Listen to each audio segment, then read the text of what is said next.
tema kita hari ini adalah menyembuhkan luka tubuh spiritual. Tentu saja saya mengusung tema ini bukan berdasarkan birahi, bukan berdasarkan hawa nafsu, tetapi berdasarkan keheningan hasil salam saya. Dan saya yakin ada banyak mutiara yang mau saya bagikan di kesempatan hari ini. Berbahagialah mereka yang bisa menangkap mutiara-mutiara ini. Karena seperti yang dikatakan Syekh Jalaluddin Rumi, beliau mengatakan kebenaran itu seperti sebuah cermin yang tanpa batas. Lalu cermin itu pecah dan jatuh ke bumi, berkeping-keping. Dan setiap orang, setiap kelompok, mereka mengambil serpihan dari pecahan cermin itu. Dan lucunya mereka seolah-olah sudah bisa menerima kebenaran seutuhnya. Padahal mereka hanya menerima serpihan dari cermin yang tak terbatas itu, yang jatuh ke bumi. Sehingga masing-masing mengklaim merasa dirinya paling soleh, paling suci, paling benar. Sehingga atas nama Tuhan dan agama tidak segan-segan untuk merendahkan orang lain, meremehkan ritual orang lain, meremehkan cara berekspresi orang lain kepada Tuhannya. Itu yang terjadi. Itu yang disebut dengan kebodohan. Para sahabat, dogma dan doktrin itu tidak berbahaya asal kita mampu menjadikan dogma dan doktrin sebagai jembatan. Sangat berbahaya kalau kita tinggal di situ. Coba saya mau nanya, kalau ada jembatan, untuk apa biasanya? Untuk tinggal atau untuk nyebrang? Ada nggak orang yang tinggal di jembatan? Tidak ada. Jembatan itu ada buat nyebrang. Jembatan itu ada untuk dilangkahi. Jadi dogma dan doktrin yang ditanamkan kepada kita sejak kecil tidak berbahaya asal mampu oleh kita dijadikan jembatan untuk dilangkahi. Tapi bahayanya dogma dan doktrin itu oleh kita dijadikan tempat tinggal. Malah pada tinggal di situ betah bertahun-tahun. Itulah yang membuat manusia menjadi bingung. Bingung menghadapi kehidupan, sekaligus juga bingung menghadapi kematian. Mau pulang saja kepada Tuhannya, tidak tahu jalannya. Bingung, karena sudah terkurung oleh sebuah kotak yang sudah merantai dia terlalu lama. Ya, coba perhatikan, Ka'bah itu kotak. Tetapi umat Islam tidak mengelilingi Ka'bah seperti geometrinya kotak. Mereka pergi ke Mekah untuk melaksanakan tawaf. Tawafnya itu lingkaran, bukan kotak. Karena beda kotak dengan lingkaran. Kalau kotak itu rigid, kotak itu kaku, bahkan kotak itu gampang melukai. Beda dengan lingkaran. Coba Bapak Ibu beli ban bentuknya kotak, kebayang ya? Betul nggak? Hancur tubuh kita. Betul nggak? Iya. Tapi karena lingkaran, ya dibantu oleh shock breaker, semua redaman di jalan, redaman yang mengejutkan kita diredam, maka kita sampai di sini dengan nyaman. Apalagi kendaraan yang mewah, ya, peredam kejutnya juga sangat istimewa. Setiap kejutan yang terjadi di jalan, walaupun jalannya butut, diredam dengan bagus. Begitu bukan? Itu. Karena dengan ban yang bulat itu kita sampai di sini. Tetapi kita tidak pernah berpikir, ya. Coba berapa banyak orang yang pergi ke Mekah tawaf, pernah gak memikirkan kenapa tawaf geometrinya lingkaran? Kenapa bergeraknya ke kiri? Kok bukan ke kanan? Pernah gak bertanya itu? Yakin gak nanya ya? Yang penting muter aja sama foto-foto, betul gak? Pulang dari sana sombong karena saya sudah umroh, sudah haji. Bahkan pulang dari sana, ya jadi beda. Kalau gak dipanggil Bu Haji, Pak Haji cemberut, betul gak? Padahal haji itu kan artinya pengunjung. Kalau kita sedang berkunjung di sana, ya disebut haji, namanya juga pengunjung. Masa udah pulang masih pengunjung, kan pribumi. Ya. Tapi masih banyak di ruangan ini juga ya, yang masih belum siap ketika tidak dipanggil Ibu Hajah. Betul enggak? Tetapi itulah memang ya, kebodohan yang sudah mengakar. Padahal gelar haji itu kan zaman kolonialisme dulu. Jadi karena zaman Belanda itu, zaman penjajahan, banyak orang yang memberontak. Nah biasanya ya, yang memberontak itu kalau mereka pulang dari Mekah. Makanya untuk menandai siapa pemimpin pemberontak, maka diberi gelarlah haji. Itu sejarah haji itu begitu. Jadi haji itu dulu sebenarnya gelar yang diberikan oleh Belanda pada seseorang yang pulang dari Mekah, ya, supaya gampang untuk menangkap pemimpin pemberontak. Itu sejarahnya begitu. Silakan aja buka sejarah ya. Nah, oleh karena itu hari ini kajian kita menyembuhkan luka tubuh spiritual. Ya. Tapi sebelum menyembuhkan kan harus sadar dulu, apakah tubuh spiritual saya luka apa tidak? Kalau tidak sadar ya nggak akan sembuh-sembuh. Ya. Kayak orang ingin menyembuhkan luka masa lalu. Kalau tidak menyadari luka itu ada, nggak akan sembuh. Makanya saksikan dulu, terima dulu kalau itu ada. Akui kalau itu ada. Ketika diakui, malah dia kehilangan energinya, kehilangan cengkeramannya. Itulah pentingnya belajar kesadaran. Baik ya. Jadi manusia itu sering saya ulang-ulang. Sebetulnya secara garis besar memiliki 5 tubuh.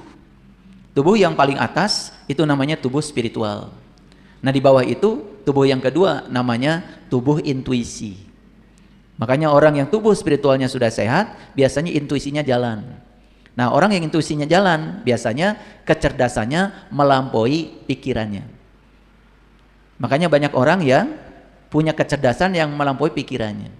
Nah, tubuh intuisi itu, itulah sumbernya kreativitas, cinta, ya, gitu. Makanya orang yang sudah tinggi tingkatan spiritualnya, sudah sehat tubuh spiritualnya, biasanya intuisinya jalan. Ilmunya tidak statis. Itu yang dalam Quran sering disebut ilmu laduni itu. Jadi ilmunya itu selalu baru, ya, karena dia berhubungan dengan sang sumber ilmu yang inovatif, yaitu kecerdasan semesta tanpa batas. Nah, yang ketiga itu namanya tubuh mental. Kalau bicara tubuh mental ada 2, ada pikiran sadar, ada pikiran bawah sadar. Nah, pikiran bawah sadar itu sering disebut dengan long term memory, memori jangka panjang. Nah, pikiran sadar sering disebut dengan short term memory, memori jangka pendek. Nah, ada pengulangan program dalam hidup asalnya di pikiran sadar. Nah, karena diulang-ulang ada proses repetisi, jebol tuh filternya. Masuklah itu data ke alam bawah sadar. Nah, kalau sudah data masuk di situ, itu menjadi kreator kehidupan. Nah, orang tua yang sering bilang sama anaknya, hidup itu susah, penuh perjuangan. Setiap hari mengatakan itu, lama-kelamaan kata hidup susah dan penuh perjuangan tidak di pikiran sadar, masuk di alam bawah sadar. Makanya sepanjang hidupnya dia susah dan penuh perjuangan. Karena itu penentu nasib. Tetapi banyak orang yang tidak sadar. Selalu aja, kalau nasibnya buruk dari Allah, ya, miskin dari Allah, sakit dari Allah. Luar biasa ya, Allah jadi kambing hitam. Itu karena kita nggak kenal Allah yang sebenarnya. Nah, tubuh yang selanjutnya namanya tubuh energi. Nah, perhatikan ya, ciri orang yang sehat tubuh spiritualnya, ya, sehat tubuh intuisinya, maka pikiran sadar dan pikiran bawah sadarnya juga sehat. Itu menjadi kekuatan positif yang bisa mengkreasi kehidupan. Sehingga kehidupannya itu jauh dari penderitaan. Selalu mendapatkan yang dia dambakan dalam hidup. Ini penting ini ya. Ini pelajaran kesadaran yang mahal. Tapi saya bagikan secara gratis. Karena uang kita tidak akan mungkin bisa menebus ilmu yang luar biasa ini.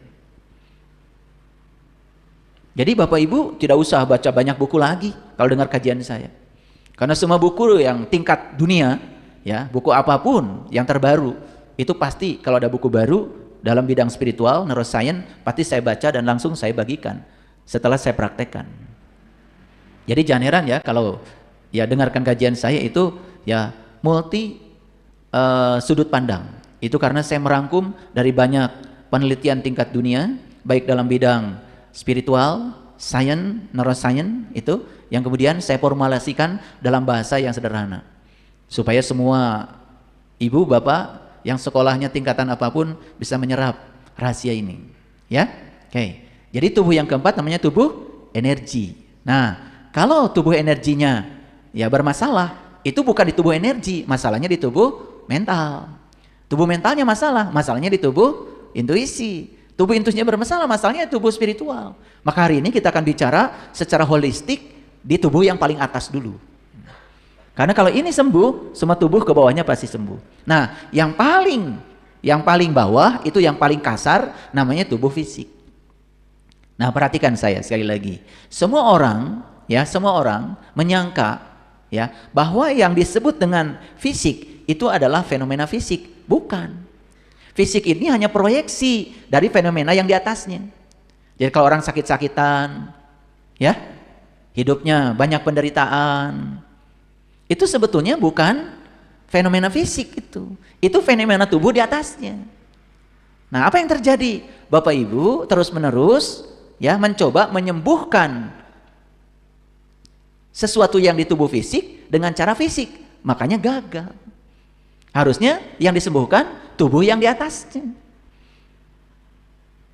Gitu, ya. Saya sudah menulis buku namanya Hidup Menakjubkan.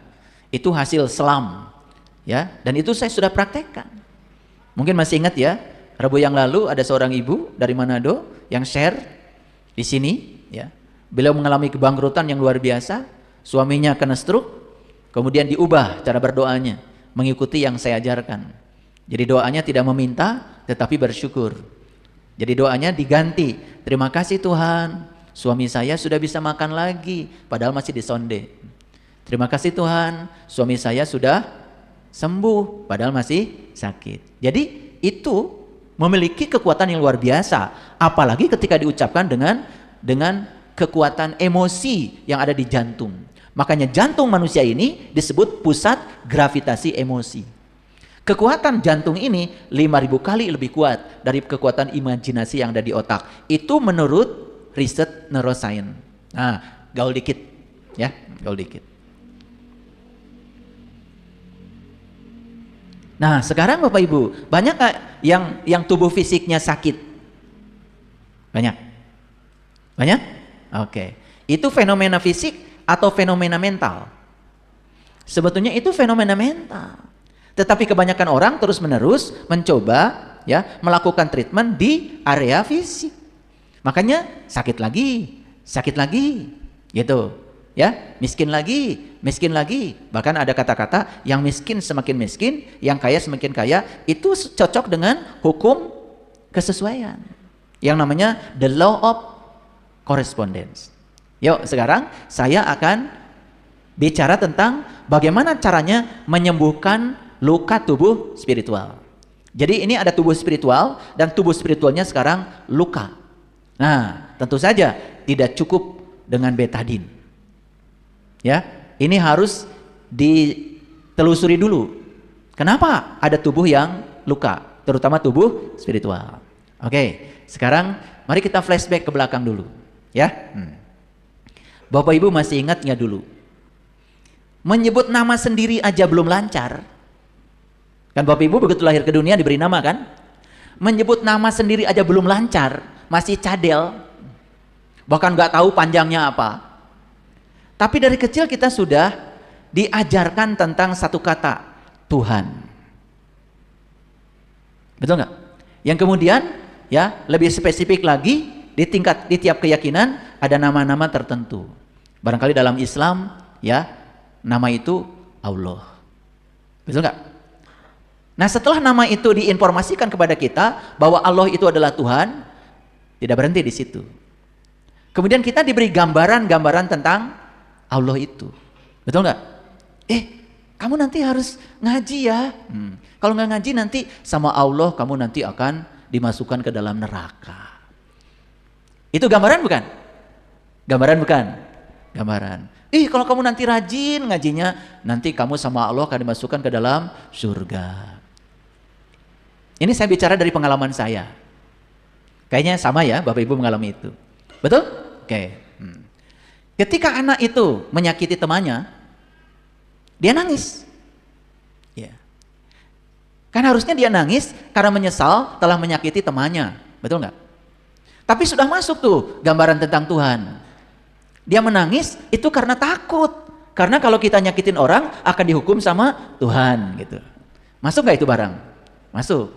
Nah itu diulang-ulang. Masuk nggak kira-kira ke alam bawah sadar? Sehingga terbentuklah dalam diri kita gambaran tentang Tuhan. Nah gambaran tentang Tuhan itu kemudian sampai sekarang diyakini sebagai Tuhan.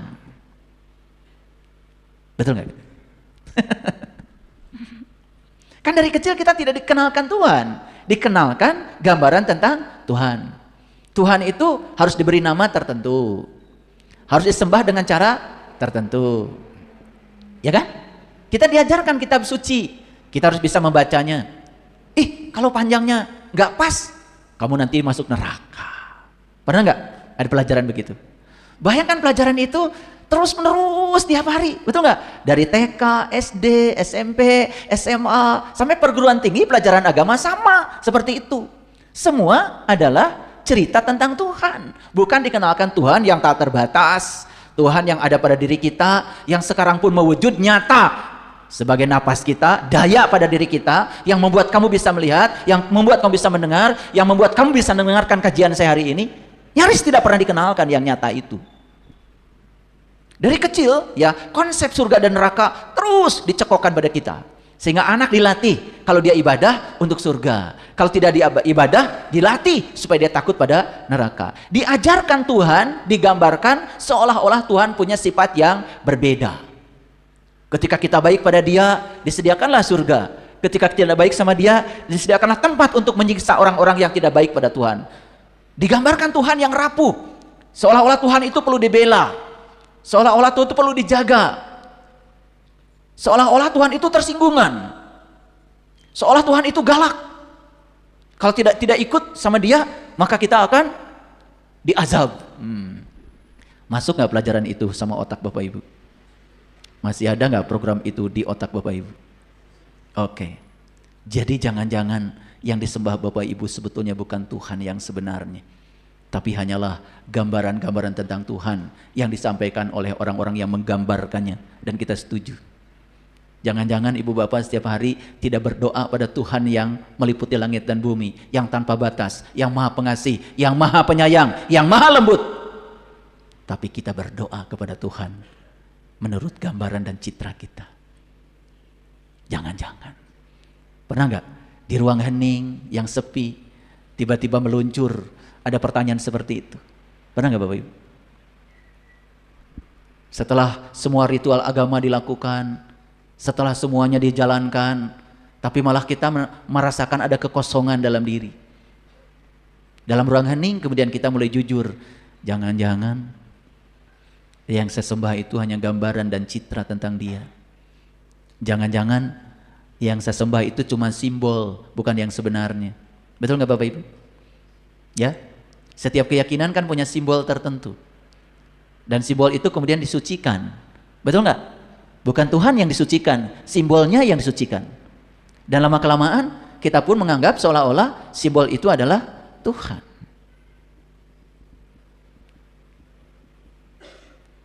Sampai sini mengerti? Masih ada nggak di dalam diri Bapak Ibu itu gambaran tentang Tuhan yang menakutkan? Tuhan yang tukang menghukum, Tuhan yang tukang mengazab, masih ada? Itulah yang disebut dengan luka tubuh spiritual. Tuhan tidak dikenalkan sebagai sumber cinta. Tuhan tidak dikenalkan sebagai kekuatan positif. Bahkan dari kecil kita diajarkan kesengsaraan takdir dari Tuhan. Sakit takdir dari Tuhan. Nyaris kita tidak diajarkan untuk bertanggung jawab pada setiap sebab yang diciptakan oleh kita sendiri. Begitu gak Bapak Ibu? Itulah luka tubuh spiritual kita. Nah, bagaimana cara kita menyembuhkan luka tubuh spiritual ini? Tidak ada cara kecuali kita kembali kepada jati diri kita yang sesungguhnya. Lalu siapa yang bisa mengajarkan supaya kita bisa bersentuhan dengan dia? Tentu saja ilmu ini hanya bisa diajarkan oleh mereka yang sudah pulang kepada dia, yang sudah bersentuhan dengan dia. Bukan dia yang pakai nama.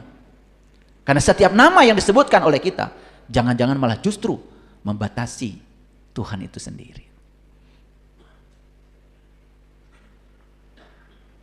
Bukan Tuhan yang didefinisikan oleh manusia, bukan Tuhan yang didefinisikan oleh para teolog, bukan Tuhan yang didefinisikan oleh para filosof. Tapi Tuhan yang sudah dialami oleh para resi, Tuhan yang sudah dialami oleh para sufi, Tuhan yang sudah dialami oleh para yogi.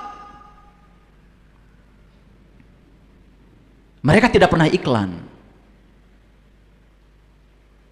Mereka hadir sebagai sumber kesadaran, sumber cahaya. Mereka tidak pernah membeda-bedakan orang yang berbeda keyakinan. Mereka datang ke semesta sebagai sumber cinta. Cintanya tanpa syarat.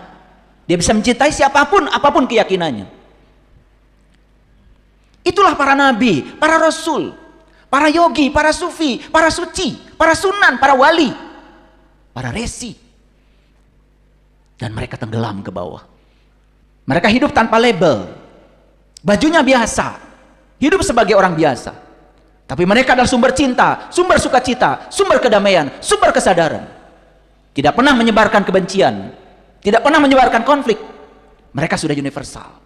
Mereka tidak tinggal dalam kotak. Mereka tidak dirantai lagi oleh dogma dan doktrin. Mereka adalah manusia bebas. Hanya mereka yang bisa mengantarkan kita menuju kembali kepada kesadaran yang sebenarnya. Tapi mereka sulit ditemukan. Mencari mereka seperti mencari jejak elang di langit. Mencari mereka seperti mencari jejak itik di sungai. Mencari mereka seperti mencari jejak ikan di air. Mencari mereka seperti mencari jarum dalam tumpukan jerami.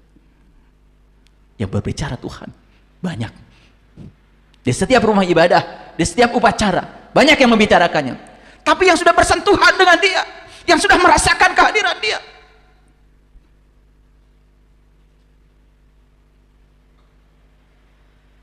orang seperti itu sulit dicari. Bahkan di Quran digambarkan, "May yahdillahu fahuwal muhtadi, wa may yudlil falan tajida lahu waliyan mursyida." Barang siapa yang dikehendaki Allah dapat petunjuk, pasti bertemu orang itu.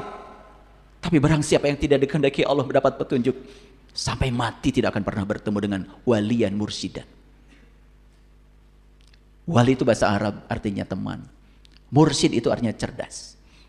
Teman yang cerdas, yang tidak pernah mengkerangkeng kita, tidak pernah memberikan dogma kepada kita, tidak pernah membatasi kita, tapi mereka membuat kita tumbuh kembang kesadarannya. Carilah guru yang semacam itu. Belasan tahun saya mencarinya. Yang cuma bisa menghafalkan nama-nama Tuhan banyak, yang cuma bisa menjelaskan sifat-sifat Tuhan banyak. Malah justru kita bertuhan pada citra, bentuk, gambaran tentang Tuhan, bukan pada Tuhan yang sebenarnya. Dia tidak bisa dijelaskan. Dia tidak punya nama. Dia ada bersama kita. Lebih dekat daripada urat dari leher kita. Dan dia selalu mengatakan, "Wa idza sa'alaka ibadi anni fa inni qarib."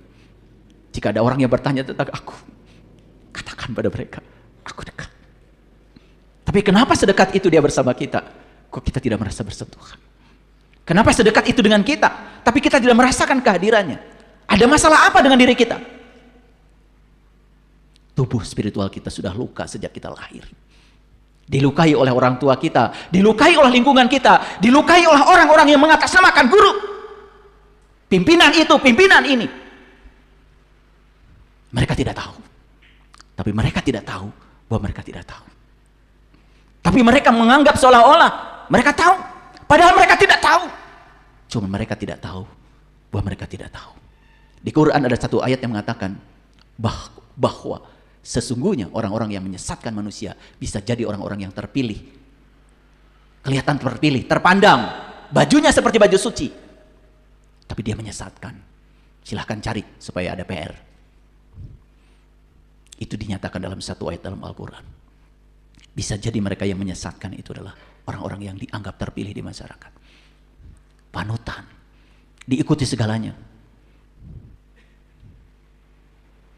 Sampai sekarang kita tidak bisa membedakan mana ajaran Allah, ajaran Tuhan, mana tradisi. Tidak bisa membedakan. Semua kita sudah buta. Bapak Ibu, saya mau bertanya sekali lagi. Adakah luka di tubuh spiritual kita? Ada. Seberapa besar luka itu? Tergantung seberapa besar kita mengizinkan untuk didoktrin dan didogma oleh semua hal dan gambaran-gambaran tentang dia.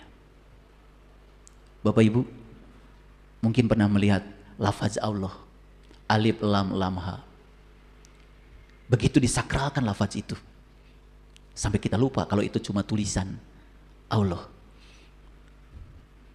Dan kita menyangka seolah-olah simbol itu adalah Dia. Betul? Sakit nggak tubuh spiritual kita? Sakit. Jadi selama ini kita berdoa kepada siapa? Kepada siapa? Kepada citra, kepada gambaran, bukan pada Dia yang sebenarnya. Karena sampai hari ini kita pun belum kenal, belum pernah melihat, belum pernah menyaksikan. Padahal di Quran jelas sekali disampaikan, man kana yarju liqa Allah fa inna ajalallahu la'at. Barang siapa yang berharap jumpa dengan Allah, waktu yang dijanjikan itu pasti datang. Kepada siapa? Kepada mereka yang berharap. Mereka yang puas dengan gambaran tentang Tuhan pasti tidak mencari Tuhan. Mereka yang puas dengan kata-kata tentang Tuhan pasti tidak mencarinya. Dia pikir yang dia katakan adalah dia, padahal itu hanyalah sebutan dia tentang yang disebut Tuhan oleh dia. Sadar Bapak Ibu? Sadar.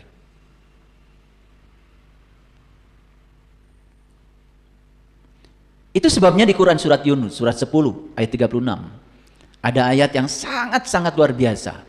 Bagi orang yang luar biasa, bagi orang yang cerdas, bagi yang kritis, yang kreatif. Wa may yatabi'u aktsaruhum illa dzann. Dan kebanyakan mereka tidak mengikuti kecuali persangkaan. Tahu persangkaan? Persepsi, gambaran, ide, konsep. Bayangkan Bapak Ibu. Kita percaya pada Tuhan yang digambarkan seolah-olah Dia punya sifat yang berbeda. Dia punya sifat sebagai pengasih, penyayang. Tapi seolah-olah Dia punya sifat yang lain. Yang suka menyiksa, yang suka mengazab. Sehingga kita percaya Dia menciptakan surga buat orang yang disebut baik oleh dirinya. Dia menciptakan tempat untuk menghukum yang bernama neraka buat orang-orang yang tidak taat padanya. Tuhan macam apa semacam itu? Yang punya kepribadian ganda seperti itu, Tuhan atau Anda? Tuhan atau Anda? Bayangkan, Anda itu luar biasa ya, tega-teganya. Yang punya sifat begitu tuh kamu. Orang baik sama kamu, kamu baik sama orang. Orang jahat sama kamu, kamu jahat, lebih jahat lagi pada orang. Kenapa Tuhan lalu digambarkan seperti kepribadian kamu? Tega-teganya pada Tuhan seperti itu. Padahal kalau kita baca kitab suci, Tuhan itu satu arah. Kamu baik, kamu tidak baik, Tuhan tetap mencintai kamu. Kamu mau baik, kamu tidak baik, Tuhan tetap menyayangi kamu.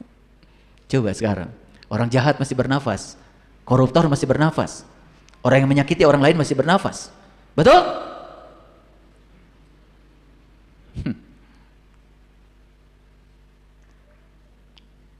Bapak Ibu, di kajian Ngariksa kemarin, saya menyampaikan satu pernyataan saya.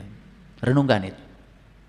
Pernah nggak Bapak Ibu menyangka kalau dunia ini, realitas ini, harta misalnya, kan dari kecil digambarkan seolah-olah harta, uang, dunia itu adalah penghalang untuk masuk surga, penghalang untuk spiritual. Pernah nggak Bapak Ibu digambarkan begitu? Pernah? Setuju? Setuju? Buat yang setuju kalau dunia ini adalah penghalang, kamu tidak akan punya dunia. Buat yang setuju kalau harta ini adalah penghalang untuk spiritual, kamu pasti miskin. Buat kamu yang setuju kalau uang itu adalah penghalang untuk kemajuan spiritual, kamu tidak akan punya uang. Bayangkan, harusnya kita bersahabat dengan harta karena kita butuh dia, bersahabat dengan dunia karena butuh dia, bersahabat dengan uang karena butuh dia. Lalu persepsi kita terhadap semua yang kita butuhkan buruk. Bagaimana dia bisa mendekat sama kita? Betul? Betul apa tidak? Lalu digambarkan, kita ini orang beriman. Bagian kita bukan di sini, bagian kita nanti. Apa itu bukan keputusasaan duniawi? Keputusasaan bukan Bapak Ibu. Keputusasaan yang dibalut dengan baju kesucian, bayang-bayang kesucian. Padahal itu keputusasaan. Padahal akhirat itu ditentukan oleh hari ini. Apa yang kita lakukan hari ini, itu yang kita dapat di masa depan, bukan? Setuju Bapak Ibu? Ngerti nggak dari tadi saya bicara? Masuk ke dalam kalbu, masukkan ke dalam rasa. Pulang dari sini kalian semua harus kesurupan. Kesurupan ilmu. Biar nyurup ke dalam diri kita. Biarkan ilmu ini masuk ke dalam bawah sadarmu. Ganti keyakinan-keyakinan lama yang tidak menguntungkan, yang sudah menderitakan hidup kita. Ganti. Karena ceramah saya bukan ceramah biasa. Ini ada hipnoterapinya. Makanya saya kadang-kadang menggunakan perasaan saya yang terdalam. Saya gunakan gravitasi emosi saya di jantung saya, supaya ini jadi getaran. Kalau mau menangis, menangis saja, jangan ditahan. Biarkan seluruh sel dalam tubuhmu meningkat kesadarannya. Tetapi syarat untuk mendengarkan kajian saya, satu, jujur pada diri sendiri. Jangan ditabrakkan pengetahuan ini dengan pengetahuan lama yang tidak berguna di otakmu itu. Ulangi lagi. Wa may yattabi'u aktsarahum illa dzann. Inna dzann la yubni minal haqqi syai'a. Dan kebanyakan mereka, ini kata-kata yang dipakai di Quran adalah kasiro, aksaro. Kasiro itu Ibu Bapak 99%. Kebalikan dari kasiro apa? Qalil. Qalil itu 1%. Makanya dikatakan kebanyakan. Jadi kalau sudah kebanyakan, sisanya kan sedikit. Paham? Nah, coba ulang lagi dengan kesadaran. Wa may yattabi'u aktsarahum illa dzanna. Dan kebanyakan mereka tidak mengikuti kecuali dengan persangkaan, ide, konsep, citra, gambaran, persangkaan. Dan kita selama ini percaya pada apa yang digambarkan oleh persangkaan itu. Tapi hebatnya Allah ya, walaupun kita menuhankan gambaran, bayang-bayang, citra, tetapi Allah tetap saja ngasih kebutuhan-kebutuhan kita luar biasa. Yakin kalau Allah sumber cinta? Yakin kalau dia sumber kasih? Awas, hati-hati Bapak Ibu. Harta, dunia, uang bisa menjadi penguat untuk perjalanan spiritual kita. Bapak Ibu tidak akan sampai di sini, yang dari Bekasi, yang dari Jakarta, yang dari luar pulau, kalau nggak punya uang. Tidak akan bertemu saya. Jangan pernah sepelekan uang. Kalau pandanganmu terhadap uang buruk, uang tidak rindu sama kamu. Hati-hati. Tapi perhatikan, banyak gak ceramah-ceramah agama yang mengajarkan kita harus anti pada dunia? Banyak. Lihat yang menceramahkannya. Besok-besok pasti minta sumbangan toh. Mau muludan, mau Isra Mi'raj, bangun masjid. Betul nggak? Setiap hari yang bicarakan itu adalah orang-orang yang kasihan dia itu. Kerjanya ngurusi dunia terus. Tapi giliran perlu bangun masjid, dia yang dicari. Betul apa tidak? Ini konyol apa konyol?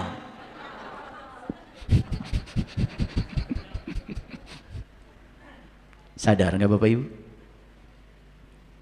Padahal Rasulullah mengajarkan, ya, adunya wa majra'atul akhirah. Dunia ini bekal loh untuk akhiratmu. Coba kamu sujud, sajadahnya murah, tipis. Dengan sujud sajadahnya tebal, wangi. Betah nggak sujudnya? Pengen lama sujudnya. Pasti nggak ada bekasnya. Betul nggak? Iya. Coba kalau masjidnya bagus, betul nggak? Temboknya sehat, kasih granit, nggak ada debu, karpetnya empuk nggak Bapak Ibu? Mahal. Tapi kita masih saja, kita butuh dunia, tapi kita menjadi anti terhadap dunia. Dunia ini mau dijadikan sebagai penguat spiritual, yes. Mau dijadikan penghambat juga, yes. Kan tergantung yang menggunakannya. Saya ditanya sama anak saya, ya boleh nggak pakai mobil ayah yang itu? Nggak boleh. Kenapa? Mau kemana kamu? Mau jalan ke mall, mobil masih banyak. Terus mobil yang itu buat ke masjid. Kalian mau ke masjid pakai sendalnya yang murah toh? Karena sering hilang. Padahal di Quran dikatakan kalau kamu pergi ke rumah ibadah pakai baju yang terbaik yang kamu punya. Tapi sudah curiga kan? Ke mall beda sekali dandanmu dengan ke masjid. Katanya mau ke rumah Tuhan, betul nggak? Iya. Karena ya mohon maaf, ya saya juga hilang sepatu 3. Bagus lagi sepatunya. Di masjid, Bapak Ibu, bukan di kantor. Ini kan masalahnya adalah ya beragama itu belum tentu bertuhan gitu masalahnya. Betul nggak? Kalau bertuhan kan tidak mungkin kan korupsi, nyolong yang bukan haknya, nggak mungkin. Kira-kira sampai sini udah bisa nangkep? Sekarang saya tanya, Bapak Ibu, coba tanya pada diri kita, apakah kita mengikuti agama, ritual itu berdasarkan kebenaran atau berdasarkan gambaran tentang kebenaran yang disebut dengan persangkaan? Tanya pada diri. Nanti kalau saya tanya lebih dalam lagi, pusing nanti. Banyak yang sok pinter. Begitu saya tanya lebih dalam lagi bingung. Ditanya aja kenapa kamu sholat begini? Mentret. Kenapa bukan begini? Kenapa bukan begini? Kenapa begini? Seolah-olah Rasulullah mengajarkan ini. Tidak ada rasional, nggak ada sainsnya, seolah-olah. Bayangkan, disuruh gini, kita gini aja. Begitu ditanya kenapa begitu, gak tahu. Padahal itu dalam sekali, dalam. Belasan tahun saya ingin tahu itu rahasianya apa. Saya kalau sudah begini di sholat, tidak tertahan air mata. Kenapa? Karena saya tahu rahasianya. Mau tahu rahasianya? Kan tidak boleh dikatakan sembarangan. Tadi udah disampaikan di Quran surat Al-Kahfi ayat 19, ya. Hendaklah kamu berlaku lemah lembut dan janganlah mengatakan halmu pada seorang jua pun. Enak aja. Ilmu khusus hanya diberikan di tempat khusus, kepada orang khusus, dengan cara khusus. Karena menyampaikan ilmu kepada yang tidak butuh itu suatu kezaliman. Dan menahan ilmu dari yang butuh suatu kezaliman. Mohon maaf. Kan saya tidak tahu Bapak Ibu yang datang ke sini butuh apa. Karena kita tidak punya kesadaran. Tidak punya kesadaran. Kalau kita sudah sampai pada sang keberadaan, sang kehadiran yang tidak bernama, yang tak berhingga, yang tidak berbentuk, yang bukan pribadi, yang sekarang sedang bersama dengan saya, menemani saya, sedang menggunakan tubuh saya untuk menyampaikan pesan-pesannya, ada di sini. Dan saya tidak pernah merasa terpisah sama dia. Ulangi lagi Bapak Ibu. Dan kebanyakan mereka tidak mengikuti kecuali dengan persangkaan saja. Sesungguhnya persangkaan itu sedikit pun tidak berguna untuk mencapai kebenaran. Sesungguhnya Allah Maha mengetahui apa yang mereka kerjakan. Masuk ayat ini? Ketangkap hudannya? Ketangkap petunjuknya? Yuk, jangan cuma ngaku-ngaku pada beban hidupnya Al-Quran. Ngerti enggak? Di Quran surah Yasin ayat 6 dan 7 dikatakan, litundhira qauman ma undhira aba'uhum fahum ghafilun. Sering kan baca Yasin? Tiap malam Jumat.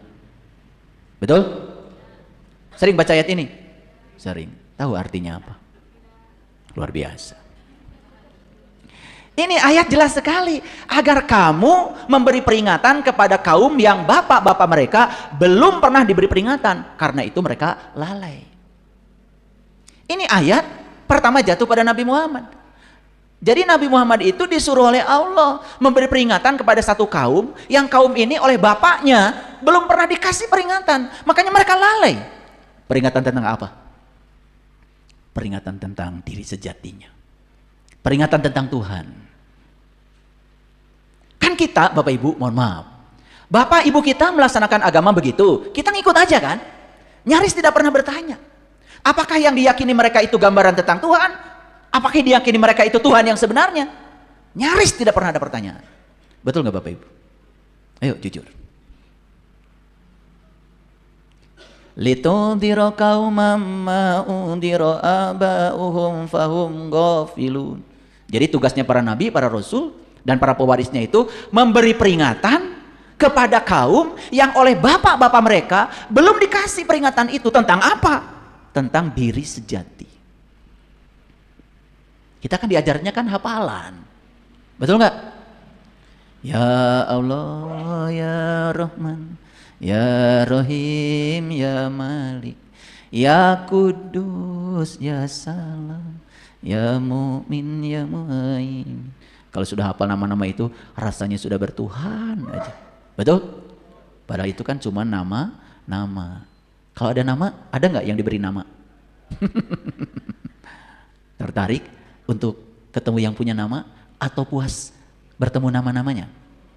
Ya Kudus, ya Salam. Puas sampai situ? Puas? Ya udah kalau puas. Mau ketemu nama atau ketemu yang punya nama? Dan yang punya nama itu sebetulnya tidak bernama.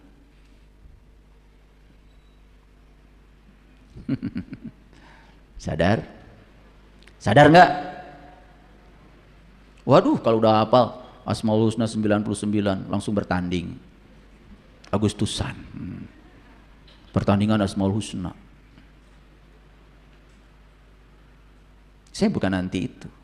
Saya hafal 99 asmanya. Tetapi asma Allah itu 100. Dan tidak ada artinya yang 99 kalau tidak tahu yang ke-100. Itulah dia yang bebas dari segala nama.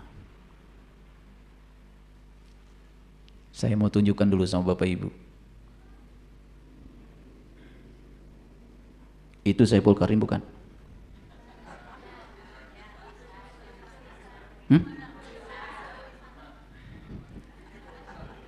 Ulangi sekali lagi, ini pertanyaan terlalu berat mungkin ya bagi kalian. Itu Saiful Karim bukan? Tulisan apa? Tulisan Saiful Karim. Bukan saya kan? Bisa dimintai tolong? Bisa ceramah? Bisa ngasih pinjam duit nggak? Yang mana Saiful Karimnya? Ada barangnya, ada namanya. Nah kalian yang puas dengan nama itu, ya sudah, silakan. Gak usah ketemu barang. Paham sampai sini? Kayaknya harus sampai gini deh ngaji. Ya Allah. Makanya kalian tuh lalai. Lalai itu lupa. Lupa. Seolah-olah kalian tuh sudah sampai. Lupa bahwa kalian itu sebetulnya bertuhan pada citra, pada gambar. Bukan bertuhan pada yang sebenarnya. Karena yang ngajarin juga lupa. Padahal sering gak baca Yasin. Litung ihfa, litung zira qaumam guna mam, litung zira qaumam ma ihfa. Aba panjang 5 rakaat. Salah bacanya, masuk neraka. Ih, Allahnya serem. Makanya lucu ya, orang Arab ngomong Indonesia salah-salah dipuji. Orang Indonesia ngomong Arab salah-salah masuk neraka. Betul nggak? Ya. Orang Padang ngomong Sunda lucu, ya toh? Iya.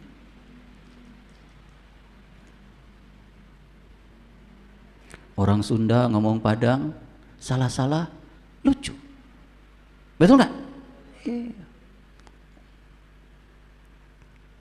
Orang Padang nanya sama orang Sunda, apa kerjaan? Orang Sunda nanya orang Padang, apa kerjaan? Ambo jago karate. Saya menjaga kertas. Tuh kalau udah salah lagi. Jaga kertas itu artinya tukang koran.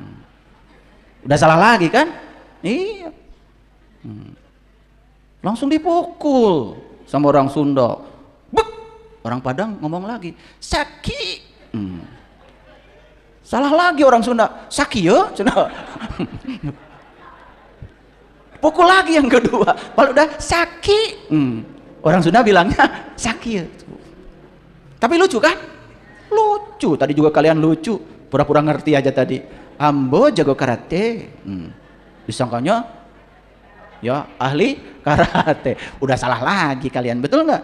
Baru Sunda sama Padang udah salah. Lanjut, saya selalu ngasih jok dulu supaya santai, karena ini kajiannya berat. Banyak gak yang lalai di sini? Lalai terhadap apa? Lalai terhadap Tuhan. Makanya ketika sholat juga nggak ingat sama Dia. Padahal katanya sholat, aqimi sholat ali zikri, katanya harus mengingat Allah. Makanya Nabi Muhammad Isra Mi'raj dulu, baru sholat, supaya nggak lalai. Sepanjang sholatnya ingat sama Allah. Lah udah tahu. Lah bagaimana kita bisa ingat kalau belum tahu? Syarat sahnya ingat aja harus tahu kok. Nabi Muhammad bilang, awaluddin ma'rifatullah. Awalnya agama mengenal Allah. Karena kita belajar agama dari persangkaan, dari apa kata orang, kita tidak pernah bertanya, ya sudah itu yang diyakini, lalai jadinya. Paham sampai sini? Laqad haqqal qawlu ala aksarihim fahum la yu'minun. Sesungguhnya telah pasti berlaku perkataan terhadap kebanyakan mereka itu. Apa? Mereka tidak beriman. Jadi orang yang lalai pada jati dirinya, orang yang belum kenal dan tahu kepada Tuhannya, di Quran surat Yasin dikatakan sudah pasti berlaku perkataan terhadap kebanyakan mereka itu. Apa perkataannya? Fahum la yu'minun. Mereka itu tidak beriman, cuman ngaku-ngaku beriman. Boleh nggak ngaku? Boleh. Nggak diaku. Inna ja'alna fi a'naqihim aglala fahiya ilal adqani fahum muqmahun. Sesungguhnya kami telah memasang belenggu di leher mereka. Siapa? Yang tadi itu, yang lalai itu. Lalai, tidak sadar selama ini dia menyembah gambaran, bayangan. Bayangan yang disucikan oleh pikirannya sendiri, bukan dia yang maha suci. Gambaran, citra, ide, konsep. Sesungguhnya kami telah memasang belenggu di leher mereka, lalu tangan mereka gedang. Lihat saya. Karena itu mereka tengadah.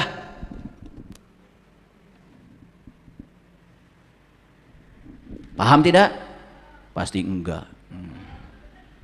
Tengadah itu apa artinya? Selalu melihat ke langit. Terjebak oleh angan-angan. Sudah jelas di Quran dikatakan, surga itu tempat di mana kamu masih bernafas. Di sini, saat ini, sekarang. Kata Quran. Tapi terjebak oleh angan-angan. Tidak percaya semua kenikmatan yang luar biasa dinikmati hari ini sebagai nikmat dari Allah. Masih berangan-angan yang tidak ada. Menengadah dagunya ke atas. Paham sekarang? Kasihan deh loh. Ini tukang yasin semua. Wa ja'alna min baini aydihim sadda wa min khalfihim sadda. Awas, wa min khal idhar. Fa aghshaynahum fahum la yubshirun. Dan kami adakan di hadapan mereka dinding, di belakangnya dinding. Kami tutup mereka sehingga mereka tidak bisa melihat. Lihat Bapak Ibu pada saya. Inilah bahayanya ketika kita merasa seolah-olah sudah bertuhan, padahal bertuhan kepada gambaran tentang Tuhan, gambaran tentang Tuhan, citra tentang Tuhan, cerita-cerita tentang Tuhan, bukan Tuhan yang dialami sebagai realitas agung dalam diri yang berbentuk pengalaman spiritual. Saya menyebut realitas agung aja supaya gampang, karena realitas agung itu personal, pribadi, dan bisa dialami oleh setiap orang yang mau mengalaminya kalau mereka mau. Wasawaun alaihim a'andartahum am lam tumdirhum la yu'minun. Sama saja bagi mereka. Ingat, mereka di sini siapa tadi? Yang lalai, yang oleh bapak mereka belum diajarkan. Ya toh? Ingat, kata mereka itu jangan hilang. Karena ini subjek. Sama saja bagi mereka. Apakah kamu beri peringatan? Kamu tidak beri peringatan? Mereka tidak juga akan beriman. Kenapa? Bapak Ibu, ceramah agama seperti ini tidak akan membuat seseorang yang tertutup menjadi beriman. Kenapa? Pintu tidak mungkin terbuka hanya dengan ceramah. Silahkan kalau mau praktekkan pulang dari sini. Sebelum ke rumah, pidato aja depan pintu. Wahai pintu. Silahkan. Paling jadi disebut orang gila. Apa inti sari dari ayat ini? Ceramah, tidak akan membuat orang yang tertutup menjadi terbuka. Oleh karena itu, untuk membuka yang tertutup menjadi terbuka, harus langsung dibimbing oleh mereka yang tahu. Dikasih kuncinya, dibuka pintunya, masuklah ke dalam rumah sejati. Berkunjung ke rumah Tuhan yang sebenarnya untuk bertemu dengan Dia yang punya rumah. Li'ilafi Quraisy, ilafihim rihlatas sita'i wasoif, faliya'budu rabb hadzal bait.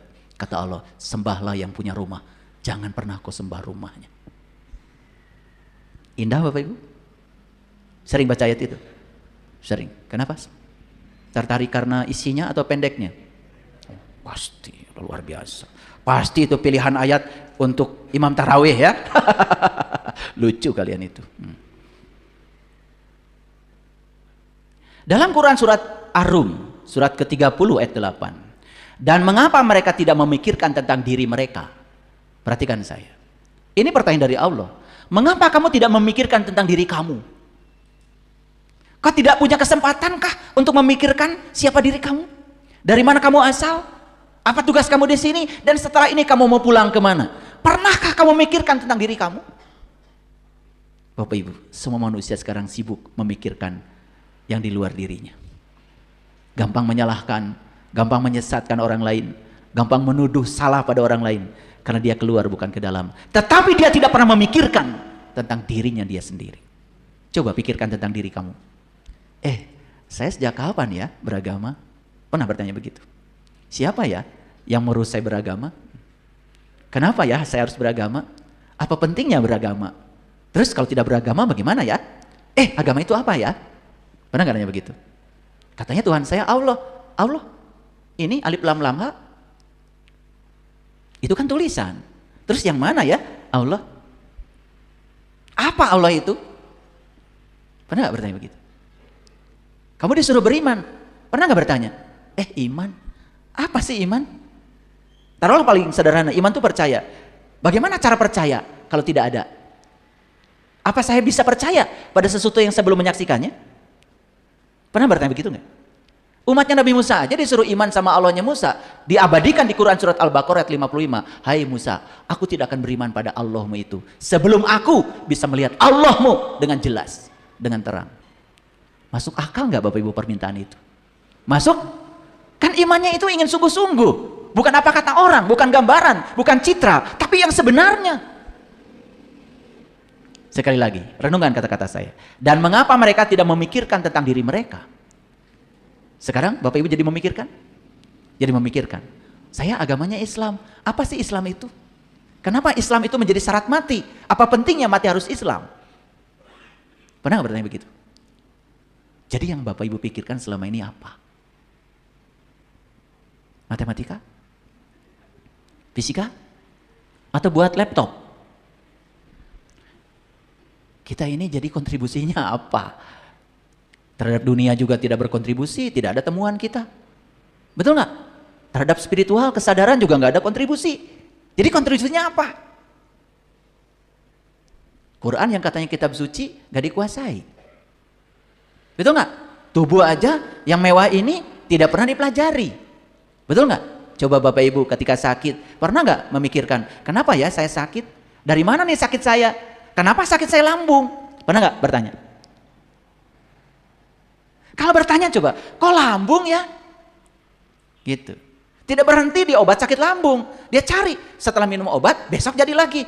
Loh, kok saya nggak sembuh-sembuh ya? Kemudian belajar tentang neuroscience, belajar tentang energi. Ketemu, oh ternyata lambung itu masalahnya adalah stres di sini. Dari mana stres? Oh, stres itu karena saya terlalu banyak menolak. Karena saya tidak suka dengan apa yang saya tidak bisa menerima terhadap apa yang saya tidak suka. Saya selalu bereaksi buruk terhadap yang tidak disukai. Padahal siapa tahu yang tidak disukai oleh saya baik menurut Allah. Coba terus ditelusuri. Bapak Ibu, cager tah mah. Betul nggak? Oh ternyata menyembuhkan mah gampang. Saya tidak boleh menolak lagi apa yang saya tidak suka. Saya percaya di balik yang tidak suka ada yang baik buat saya dari Allah. Karena di balik semua pasti ada sang kehadiran. Belajar menerima terhadap kehidupan. Cager tah? Mah? Sok mau nanya penyakit apa sama saya? Makanya kenapa saya membuat pusat pelatihan hidup sehat? Silakan kalau mau datang. Hari Senin 2 minggu sekali saya ngasih kajian khusus ngariksa di Jelekong tuh. Ada villa-villa itu, ada 46 villa. Mau nginep sana boleh. Di hutan, di gunung, 6 hektar. Belajar supaya sehat. Ya? Tuh, banyak gak Bapak Ibu PR, Bapak Ibu? Banyak ya. Baru sadar sekarang. Udah gak apa-apa ya, mumpung masih hidup, gak apa-apa. Yuk teruskan. Allah tidak menjadikan langit dan bumi dan apa yang diantara keduanya, melainkan dengan benar pada waktu yang ditentukan. Lihat saya semuanya. Bapak Ibu, belajar spiritual tidak bisa ingin cepat. Mentang-mentang duitnya banyak, saya ingin belajar, apa saja bisa saya bayar, gak bisa. Kenapa? Semua perlu praktek. Lihat saya semuanya. Bapak Ibu ingin agar bunganya segera berbunga. Setiap hari ditarik-tarik supaya cepat besar. Apa jadinya? Mati. Lihat orang-orang yang tidak sabar. Allah udah bilang, semua yang diciptakan oleh Allah, bumi, langit, dan di antara keduanya, itu diciptakan dengan benar pada waktu yang ditentukan. Jadi semua ada waktunya. Oleh karena itu kita tinggal mengalir saja bersama aliran waktu. Karena waktu sendiri dalam fisika definisinya adalah ruang yang bergerak. Waktu itu definisinya ruang yang bergerak. Ikuti saja. Tidak usah menjadi yang terbaik, tidak usah menjadi yang tercepat. Tapi yang paling penting, maju terus walaupun sedikit-sedikit. Itu yang keren. Ya, kalau kemarin marahnya 100 kali sehari, ya sudah, besok dikurangi jadi 90. Tinggal 99 maksudnya. Nggak apa-apa, ya. Biasa reaksinya cepat terhadap segala sesuatu yang tidak diinginkan. Sekarang mulai sabar, kan udah ngaji di sini. Coba, dikit-dikit Bapak Ibu, dikit-dikit. Nanti orang akan terkejut. Lama-kelamaan orang, kok ibu ini sekarang beda ya? Biasanya nggak ada komanya. Sekarang komanya jadi sudah hadir gitu. Walaupun masih tapi ada koma. Dan sesungguhnya kebanyakan manusia benar-benar ingkar akan pertemuan dengan Tuhan. Bapak Ibu, ini yang saya garis bawahi. Perhatikan. Saya kasih highlight warna biru. Ya, jadi Allah mengatakan wa inna katsirom minan nas biliqa'i rabbihim lakafirun. Sesungguhnya kebanyakan manusia benar-benar ingkar akan pertemuan dengan Tuhan. Bayangkan Bapak Ibu, ini ayat yang dipakai lagi oleh Allah, katsiro. Berarti yang ingkar terhadap pertemuan dengan Tuhan itu 99%. Saya mau nanya Bapak Ibu, Nabi Muhammad bertemu Tuhan ketika beliau masih hidup atau setelah beliau mati? Gimana alasannya? Kalian tuh kalau menjawab tuh ya jelas ya. Udah biasa ya. Ulangi lagi, ketika masih hidup atau beliau sudah meninggal? Apa alasannya?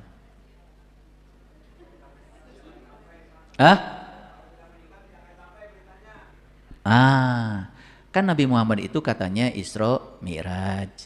Isra itu perjalanannya, Mi'raj itu pertemuannya. Berarti beliau bertemu nggak? Bertemu. Berita Isra Mi'raj nyampe nggak sama Bapak Ibu? Nyampe. Kan diperingati tiap tahun. Sok mentaan sumangan wae. Betul apa tidak? Kan nggak mungkin nyampe beritanya kalau beliau berjumpanya ketika beliau sudah meninggal. Itu aja udah cukup alasan. Diperkuat di Quran surat Al-Isra ayat 72. Barang siapa yang buta di dunia, lebih buta lagi di akhirat dan jalannya lebih sesat. Kan berarti buta itu tidak melihat kan? Barang siapa yang tidak melihat di dunia, tidak akan melihat di akhirat, jalannya lebih sesat. Lalu ada pelajaran yang mengatakan nanti melihatnya nanti di akhirat. Eta di mana? Kenapa Bapak Ibu ketawa? Hah? Mentawakan diri sendiri? Lucu gitu? Emang kalian tuh lucu ya. Saking lucunya nggak jelas. Setiap ditanya bingung, betul nggak? Tidak ada jawaban yang argumentatif yang bisa dipertahankan. Bayangkan betapa rapuhnya keyakinan kita. Setuju? Rapuh sekali. Coba sekarang.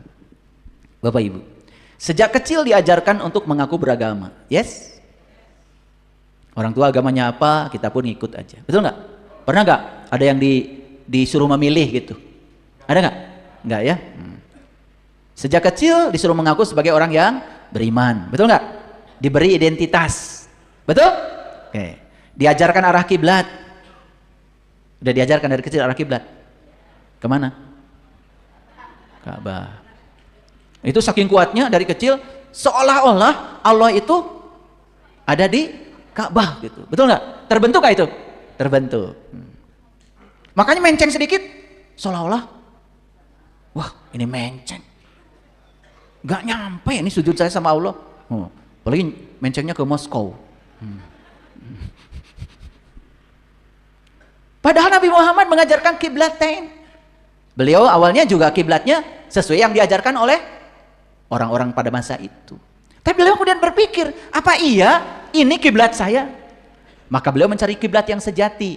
Maka beliau jadi kiblatain. Ada 2 kiblat. Yang pertama kiblat yang awal pada saat tidak tahu. Yang kedua kiblat yang kedua saat beliau sudah berjumpa dengan jati dirinya. Kiblat beliau yang sebenarnya bukan ke barat tetapi ke Allah.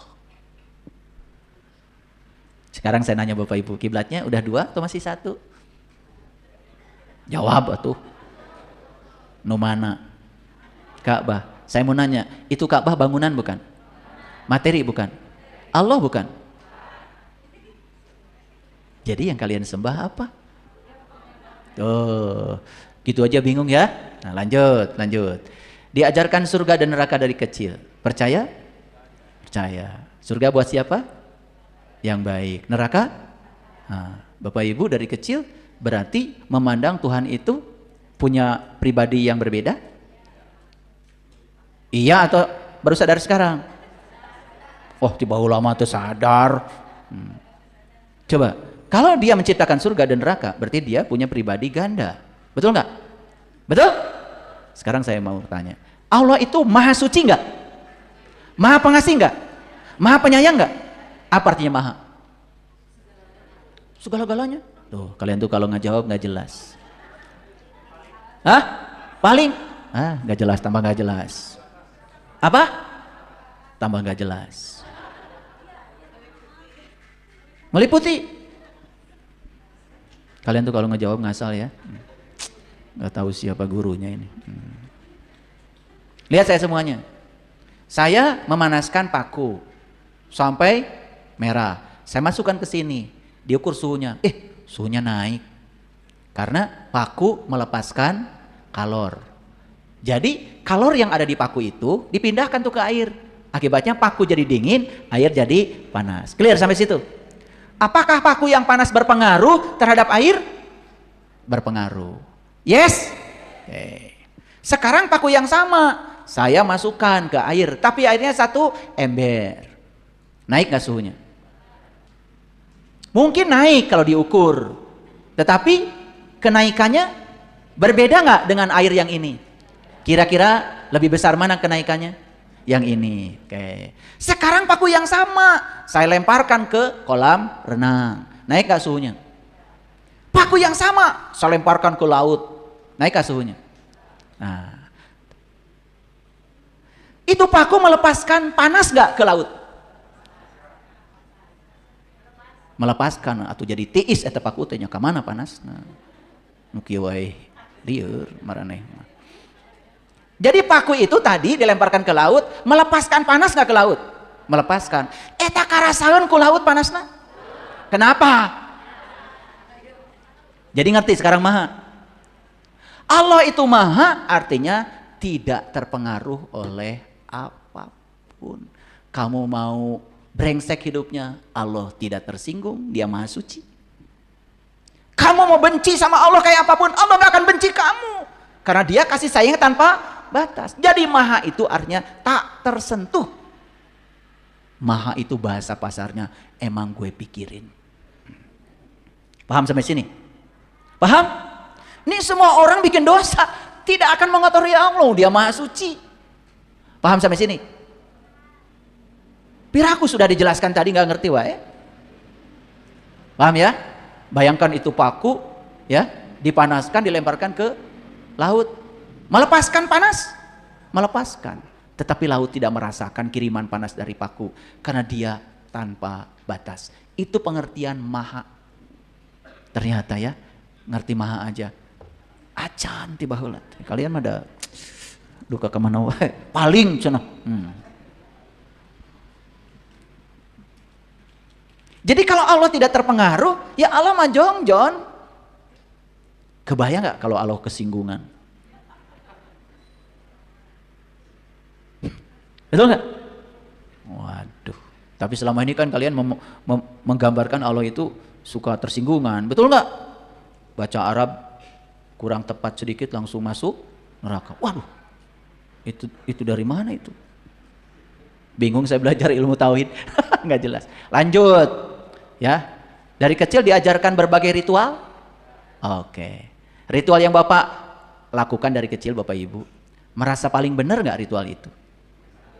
Jawab atuh saya. Kalau lihat ritual yang berbeda dengan yang diajarkan pada Bapak Ibu, mulai ngomel, guk, guk, suka gitu. Coba kalau anjing itu biasanya menggonggong pada siapa? Pada yang asing, yang tidak dikenal. Nah kita kan biasa menggonggong, betul nggak?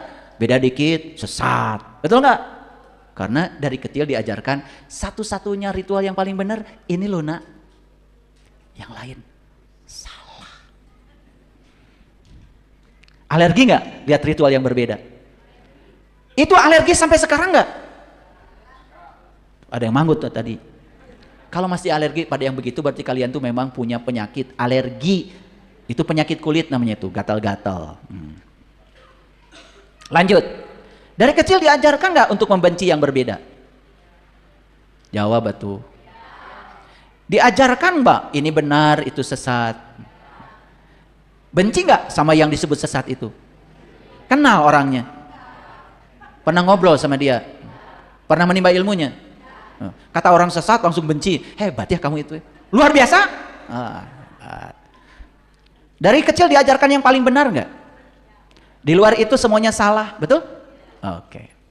Bapak Ibu, semua yang diajarkan dari kecil mengakar nggak dalam diri kita sekarang? Membudaya nggak semua itu? Jadi dogma nggak? Jadi doktrin nggak? Membentuk diri nggak? Sehingga sekarang Bapak Ibu tidak punya keberanian untuk mempertanyakan semua itu. Nyaris seolah-olah itu adalah kebenaran. Nyaris semua itu tidak bisa diganggu gugat lagi. Untuk meragukan itu semua pun Bapak Ibu sudah tidak punya keberanian lagi. Akhirnya semuanya menjadi sama dan belum tentu benar. Betul nggak? Sejak kecil diajarkan gambaran tentang Tuhan yang seolah-olah itu tampak benar dan jelas. Setuju? Oke. Bahkan dari kecil kita diajarkan seolah-olah kelompok yang mengklaim yang paling benar itulah yang paling selamat. Dan diajarkan seolah-olah jalan kebenaran itu cuma satu, betul? Betul? Akibatnya apa? Karena cuma satu-satunya jalan kebenaran, semua yang bukan jalan saya adalah salah. Mulai intoleransi? Mulai tidak menghormati perbedaan? Bahaya nggak bagi NKRI kalau itu keyakinan diakui? Sejak kecil diajarkan warisan tentang simbol yang diyakini sebagai satu-satunya, sehingga semua simbol yang lain adalah sesat dan keliru. Bapak Ibu kan sudah tahu ya, yang Islam simbolnya ini, betul? Yang Nasrani simbolnya itu. Begitu lihat simbol orang lain, gimana perasaan Bapak Ibu? Menghormati? Benci? Padahal nggak ngerti kan artinya. Hebat ya, bisa membenci padahal tengah arti. Oke, perhatikan saya. Dalam Quran surat Luqman surat 31 ayat 25, dan sesungguhnya jika kamu tanyakan pada mereka, siapa yang menciptakan langit dan bumi? Tentu mereka akan menjawab Allah. Katakanlah segala puji milik Allah, tetapi kebanyakan mereka tidak mengetahui. Yuk lihat saya semuanya. Siapa yang menciptakan langit dan bumi? Allah. Ulangi, siapa? Allah. Ini Allah yang mana? Allah yang digambarkan sebagai citra, ide, konsep, atau Allah yang sudah dirasakan sebagai pengalaman pribadi secara spiritual? Jawab. Yang mana? Makanya pantas kalau Allah mengatakan bal aksarohum la ya'lamun. Pakai kata kebanyakan lagi. Kebanyakan mereka tidak mengetahui. Hanya ngomong saja. Bilang, siapa yang ciptakan langit dan bumi? Allah. Tapi tidak tahu Allahnya. Setuju? Banyak yang begitu? Banyak apa banyak sekali? Oke, lanjut. Sejak kecil diajarkan hafalan Bapak Ibu? Ngapalin apa? Banyak ya, ngapalin ini itu. Betul? Dan kalau anak juga sudah hafal, hafalannya banyak, bangga nggak Bapak Ibu? Bangga. Sekarang saya mau nanya, ya, apakah hafalan itu berguna? Berguna kalau mimpin doa. Bapak Ibu, dalam hidup hafalan tidak berguna. Makanya dalam hidup yang berguna itu adalah pemahaman, penerapan, analisis, evaluasi, sintesa. Maka kita diajarkan di sekolah berbagai keterampilan berpikir. Hafalan itu keterampilan berpikir yang paling rendah. Tetapi sekarang berjamuran, rumah-rumah menghafal ini, menghafal itu. Dan luar biasanya Bapak Ibu, bangga kalau anak sudah bisa menghafal. Ya, kalau hafalan bisa masuk surga. Ini HP saya paling duluan masuk surga. 30 juz hafal. Silahkan kalau mau ditanya. Jadi hafalan itulah yang telah menenggelamkan kesadaran. Sedemikian banyak hafalan di otak kita. Dan hafalan itu telah menenggelamkan kesadaran kita. Nah, akibatnya apa? Sistem pendidikan kita sekarang semua berorientasi pada hafalan. Tanpa pemahaman, tanpa penerapan, tanpa analisis, tanpa evaluasi, tanpa sintesa. Lalu pengetahuan itu mentah. Ketika berhadapan dengan masalah, bingung. Banyak yang kayak gitu? Oke. Pokoknya kalau ada setan, baca ayat kursi. Begitu dibacakan ayat kursi, setannya ternyata lebih bagus mahrojnya daripada kamu.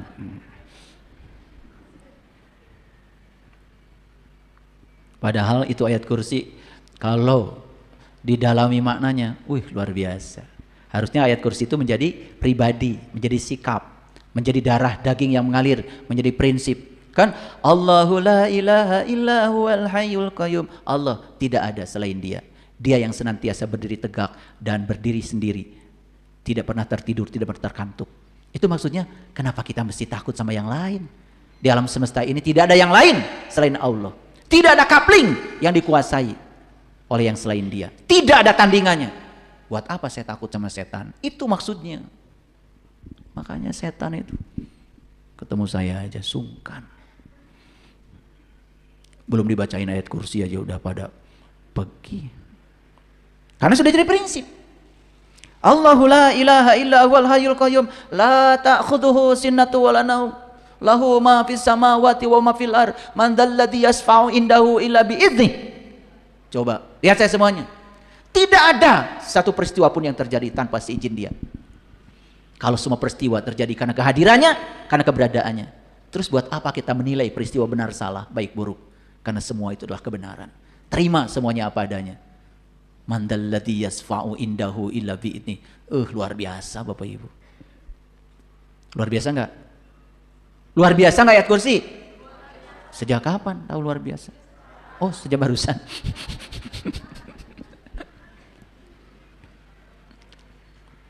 Bapak Ibu, coba baca yang warna hijau.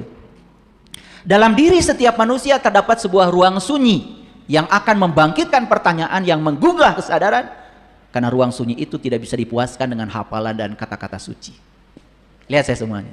Saya yakin Bapak Ibu yang datang ke tempat ini karena pernah mengalami ruang sunyi ini. Lalu di sini ada pertanyaan, apa iya ya yang saya yakini selama ini adalah kebenaran? Apa saya puas dengan hafalan-hafalan yang sudah ada di otak saya? Itulah yang menggerakkan Bapak Ibu ke sini. Saya yakin kalau Bapak Ibu belum mengalami ruang sunyi ini, gak ada di sini. Saya percaya semua yang datang ke sini karena sudah mulai ada pemberontakan di dalam dirinya. Setuju? Bagus, berarti itu sudah mulai mengalami hari kiamat, hari kebangkitan, bangkit kesadarannya. Kiamat ya, ayeuna Ibu Bapak. Dalam Quran surat Az-Zuhruf surat ke-43 78, laqad ji'nakum bil haqq walakinna aktsarakum lil haqqi karihun. Sesungguhnya kami benar-benar telah membawa kebenaran kepada kamu, tetapi kebanyakan di antara kamu benci pada kebenaran itu. Bapak Ibu, kebenaran itulah yang nyata, yang gambaran, yang citra, yang konsep, bukan kebenaran. Itu namanya persangkaan. Jadi kalau begitu, apakah kebenaran bisa dijelaskan di ruang kajian seperti ini? Tidak. Kebenaran itu harus dialami sendiri dalam ruang sunyi. Saat Bapak Ibu bisa jujur pada diri sendiri. Saat Bapak Ibu bisa menangis sendiri. Saat Bapak Ibu bisa hening sendiri.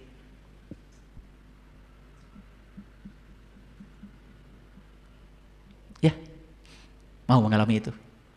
Yes. Sudah, mau saja sudah didengar sekarang oleh semesta. Pasti ada saatnya datang pada Ibu Bapak. Percaya deh sama saya. Allah udah janji kok. Ya, barang siapa yang berharap jumpa dengan Tuhan, waktu yang dijanjikan pasti datang. Kita lihat Quran surat Al-Furqan, surat ke-25 ayat 43-44. Terangkanlah kepadaku tentang orang yang menjadikan hawa nafsunya sebagai Tuhannya. Maka apakah kamu dapat menjadi pemelihara atasnya? Ini Allah mengatakan, terangkanlah kepadaku tentang orang yang menjadikan hawa nafsunya sebagai Tuhannya. Jangan-jangan yang dijadikan Tuhan oleh kita selama ini adalah Tuhan produk hawa nafsu, bukan Tuhan yang sebenar. Makanya Tuhan yang diciptakan oleh rasa takut dan harapan-harapan manusia. Dalam Quran surat Al-Furqan ayat ke-44, atau apakah kamu mengira bahwa kebanyakan mereka itu mendengar dan memahami? Mereka tidak lain hanyalah seperti binatang ternak, bahkan mereka lebih sesat jalannya. Bapak Ibu, kebanyakan manusia itu seperti melihat dan mendengar, padahal katanya mereka tidak melihat, tidak mendengar. Mereka seperti binatang ternak saja. Auzubillah ya. Jangan sampai ya manusia seperti itu. Oke, baik, sekarang baca lagi nih. Apakah yang disebut Tuhan oleh kita adalah Dia yang tak berhingga? Dia yang tak berwujud? Dia yang tak bernama? Dia yang tak terjelaskan?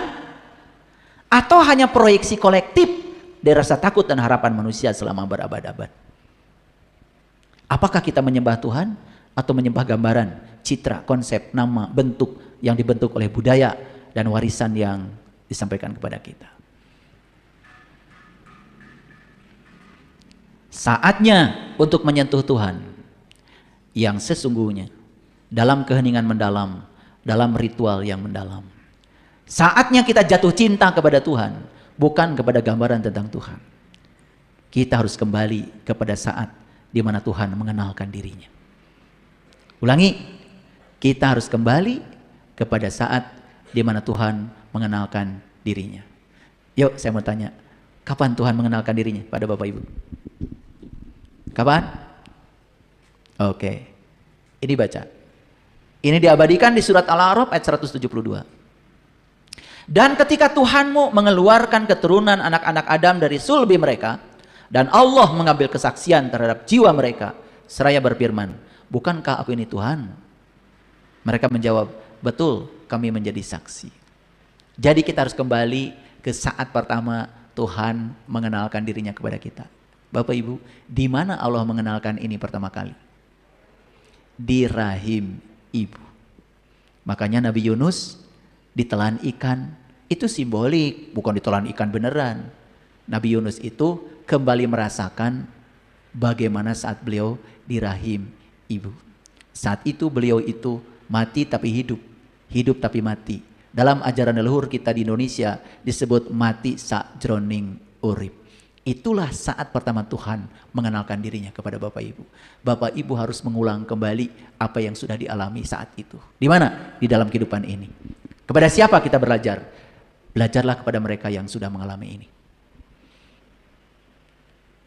Hanya dengan cara itu, tubuh spiritual kita yang terluka akan sembuh. Ulangi, hanya dengan cara itu, tubuh spiritual kita yang terluka akan sembuh. Hebat ya Al-Quran? Hebat? Nah, makanya Bapak Ibu sering mendengar kajian saya ya. Di Quran surat Al-A'raf ayat 143, Nabi Musa sudah mengulang ini. Sudah mengulang ini. Saat beliau mengulang ini, pengalaman ini dalam hidupnya, beliau mengatakan, Allah subhanaka tubtu ilaika wa ana awalul mu'minin. Maha suci engkau ya Allah, aku pulang kepadamu, aku kembali kepada kesadaran murnimu, dan inilah awal aku beriman. Itulah titik awal seseorang beriman, seperti yang digambarkan di dalam Quran surat Al-A'raf ayat 172. Nah, Al-A'raf 143-nya sering saya kupas. Itulah awal Nabi Musa mengawali iman. Jadi apa? Beliau kembali kepada saat di mana Tuhan mengenalkan dirinya. Hanya dengan cara itu tubuh spiritual kita akan sembuh. Kebayang sekarang? Kalau tubuh spiritualnya sembuh, tadi apa? Tubuh intuisinya sembuh. Banyak gak orang yang kecerdasannya melampaui pikiran orang biasa? Banyak gak? Lihat Bapak Ibu pada saya. Tidak ada penemuan laptop, HP, apalagi sekarang HP sudah generasi mana? Bahkan sekarang, ya, pemenang hadiah Nobel Fisika Kuantum yang saya jelaskan tempo hari sudah menemukan formula dan rumus bagaimana benda-benda makro bisa menembus dinding. Sudah sebegitu dalamnya ilmu pengetahuan.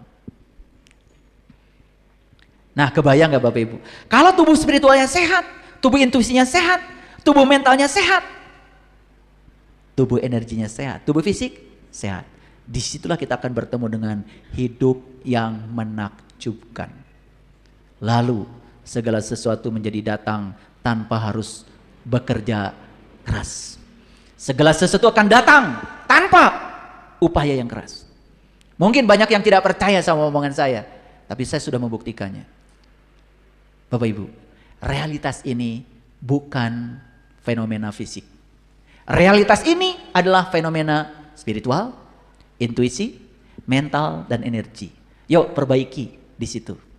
Makanya jangan heran ya, ada orang yang hidupnya santai saja. Tidak terburu-buru, dia menikmati hidup. Tetapi berkah rezekinya ada saja. Ada orang yang habis waktunya untuk bekerja, mencari uang, mengejar bayangan, dan uang yang dia dambakan pun tidak kunjung datang. Temukan rahasianya. Besok tanggal 1, tanggal 2 bulan November di Jelekong, di Pusat Pelatihan Hidup Sehat, saya akan ngasih triknya bagaimana caranya supaya kita jadi super magnet, supaya uang rindu kepada kita. Bapak Ibu punya anak dimodalin 1 miliar, bangkrut, 2 miliar, bangkrut terus aja, habis tuh duit. Kenapa? Kita mengira kalau realitas ini bisa diperbaiki dengan tindakan fisik. Memberi uang 1 miliar fisik, 2 miliar fisik, tapi tidak diperbaiki nih tubuh spiritualnya, tubuh intuisinya, tubuh mentalnya, tubuh energinya. Realitas ini hanya bisa berubah kalau sumbernya diperbaiki. Dan sumber-sumber realitas adalah yang tak terlihat. Karena semua yang terlihat berasal dari yang tak terlihat. Kan bumi ini juga belum ada, betul nggak? Ini kan proyeksi dari energi awal, ya, itu. Jadi gimana cara menyembuhkan tubuh spiritual kita yang luka itu? Sudah terjawab sekarang? Kembali kepada saat di mana Tuhan mengenalkan dirinya pertama kali. Dan Bapak Ibu sudah melupakan apa yang sudah dikenalkan Tuhan waktu itu. Sudah berapa lama kita lupa? Sejak kita lahir ke alam dunia ini. Makanya ada yang menghitung, manusia mulai melupakan Tuhan di hari ke-8 dari kelahirannya. Ada yang menghitung, ada yang meneliti, manusia mulai melupakan Tuhan di hari ke-8 dari kelahirannya. Coba Bapak Ibu hitung sudah hari keberapa sekarang lupa. Dan kalau lupa ini terbawa mati, berarti kita mati dalam keadaan punya utang. Makanya tidak boleh kamu mati dalam keadaan berutang. Selama ini selalu berpikir utangnya ke BRI, ke Mandiri, ke BCA. Makanya udah umur 70 tahun siap-siap tuh gak mau kredit. Padahal usaha masih butuh bank. Betul gak? Karena takut terbawa mati. Tenang Bapak Ibu.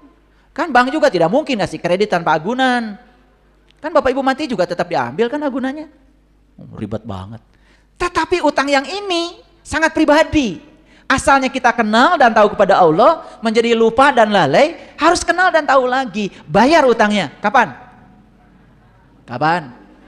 Yes. Di sini, saat ini, sekarang. Jangan bilang nanti. Karena nanti itu adalah kebohongan. Orang yang suka bilang nanti, sebetulnya dia sedang dijebak oleh kebohongan tentang waktu. Karena nanti itu tidak ada. Karena kalaupun kita masih hidup, di masa yang akan datang, akan diperlakukan masa itu sebagai saat ini. Nah, makanya Bapak Ibu, kita disuruh melakukan perjalanan tuh. Dari mana? Dari Masjidil Haram ke Masjidil Aqsa. Apa sih Masjidil Haram hakikatnya? Masjidil Haram itu adalah tempat asal kita. Apa Masjidil Aqsa hakikatnya? Masjidil Aqsa adalah tempat di mana kita bisa mengenal Tuhan kembali. Ini hakikat ya. Bukan bicara tempat saya. Bicara hakikat. Makanya di Quran dijelaskan. Dan sesungguhnya kami telah menciptakan manusia dari suatu saripati yang berasal dari tanah. Betul? Kemudian kami jadikan saripati itu air mani dalam tempat yang kokoh. Ya, setelah itu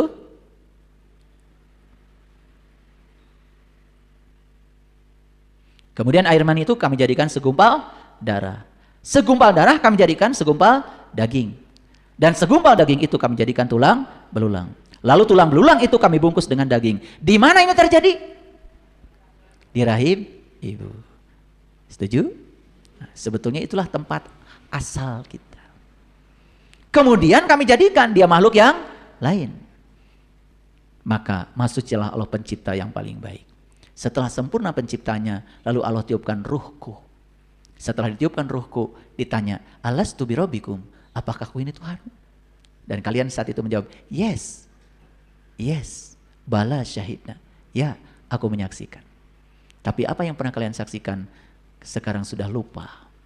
Makanya, supaya tubuh spiritual kita tidak terlalu lebar lukanya, maka segera disembuhkan. Gimana cara menyembuhkannya? Kembalilah pada saat Tuhan pertama kali mengenalkan dirinya. Udah terjawab Bapak Ibu? Terjawab. Ini walaupun jawabannya baru sebatas wacana, tetapi ini jawaban yang masuk akal dan mencerahkan. Bapak Ibu bisa membuktikannya sendiri apa yang saya sampaikan. Karena yang saya sampaikan ini pengalaman pribadi saya. Bukan sesuatu yang bodong, bukan sesuatu yang belum saya alami. Saya memilih ayat-ayat ini Bapak Ibu. Mungkin ada yang bertanya, gimana bisa memilih ayat-ayat ini? Kan ayat banyak. Itulah pentingnya intuisi. Dari sekian banyak ayat itu, kadang-kadang suka nyelonong aja. Ayatnya ini, ayatnya ini, ayatnya ini. Dari kecil saya sudah hafal ayat-ayat ini. Tetapi untuk merangkai, untuk menjawab ini, kan masa semua ayat dibacakan 30 juz? Mau kapan kelarnya? Pernah nggak Bapak Ibu lagi memperhatikan kajian ini, mikir, ini gimana memilih ayatnya? Pernah nggak? Nah kalau pernah memikirkan itu, bagus itu berarti. Ya. Ada juga yang gini aja. Tidak pernah memikirkan prosesnya. Saya mau nanya Bapak Ibu, ini pengalaman spiritual bukan? Pengalaman. Kok ayatnya ini bukan yang lain? Kok ayatnya pas banget gitu loh. Itulah pentingnya intuisi hidup. Kemudian sesudah itu, sesungguhnya kamu sekalian benar-benar akan mati. Kemudian sesungguhnya kamu sekalian akan dibangkitkan di hari kebangkitan. Tuh, apa yang mati? Bapak Ibu, setelah kita lahir ke dunia ini, kita semua mati. Mati kesadarannya. Gak ingat lagi sama yang ditunjukkan Allah waktu di rahim ibu. Itu maksudnya. Tetapi seiring dengan waktu, di ruang sunyi dibangkitkan lagi tuh kesadarannya. Jangan-jangan saya selama ini menuhankan gambaran tentang Tuhan. Bukan menuhankan Tuhan yang sebenarnya. Saya ingin melakukan perjalanan untuk mencari Dia yang sejati. Itulah yang terjadi kepada banyakkan orang sekarang. Dan saya ingin kasih tahu, saya bukan ahli nujum. Saya adalah saintis, saya ilmuwan. Saya menemukan pola sekarang. Jiwa-jiwa tua yang berkesadaran sekarang sudah datang lagi di dunia lewat tubuh-tubuh yang baru. Makanya sebentar lagi dunia ini akan dihuni oleh orang-orang yang memancarkan sinar ilahi. Mereka orang-orang yang berkesadaran. Dunia ini sudah gelap gulita. Dan sekarang perlu orang-orang yang berkesadaran datang lagi di sini. Untuk apa mereka datang lagi ke sini? Untuk mengambil tanggung jawab. Dan saya sudah melihat di tanah Nusantara ini, orang-orang berkesadaran sudah mulai muncul. Mereka sudah tidak percaya lagi dengan dogma, sudah tidak percaya lagi dengan doktrin yang menyesatkan. Mereka sudah terbuka pikirannya. Dan salah satunya adalah Bapak Ibu yang hadir di tempat ini. Saya yakin kalian adalah jiwa-jiwa yang sudah tua, jiwa-jiwa yang sudah melakukan pencarian di masa lalu. Dan di tempat ini bukan kebetulan bertemu dengan saya. Terima kasih. Assalamualaikum warahmatullahi wabarakatuh.